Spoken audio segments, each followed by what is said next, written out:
వేస్తున్నా యా 6 పడింది. ఎన్ని 6 పడుతున్నాయంటే నీకు? నీకు అంత సీన్ లేదు, అది నీకు పడదులే, కంగారు పడద్దు.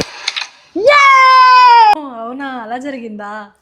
అయ్యో అబ్బా అసలు ఏంటి, అసలు నువ్వు నాతో లేవు 2 days నుంచి చూస్తున్నావు, అసలు ఏం చేస్తున్నావు, ఎవరితో మాట్లాడుతున్నావు? ఒక్క నిమిషం ఉండు, నేను మళ్ళీ కాల్ అసలు చేస్తాను. ఫ్రెండ్స్ ఎవరున్నారు దీపు? అయ్యో ఏంటి మధు, 2 days నుంచి అసలు నాతో మాట్లాడలేదు, అలా ఫోన్ పట్టుకునే ఉంటున్నావు. అదేం లేదు మధు, నేను రీసెంట్గా ప్లే చాట్ అనే ఒక యాప్ని డౌన్లోడ్ చేసుకున్నాను. అందులో మనం లూడో ఆడుకోవచ్చు, క్యారమ్స్ ఆడుకోవచ్చు, చాలా గేమ్స్ ఉంటాయి. అంతేకాకుండా అంత ఫన్ కూడా ఉంటుంది అండ్ కొత్త కొత్త వాళ్ళతో పరిచయాలు కూడా చేసుకోవచ్చు. ఇవన్నీ ఒకే దగ్గర ఉన్న యాప్ ఏది అంటే మనకి ప్లే చాట్. సో మీలో కూడా ఎవరికైనా కావాలి అని అనుకుంటే నేను బయోలో లింక్ అయితే పెట్టేస్తాను, వెళ్ళి డౌన్లోడ్ చేసుకోండి.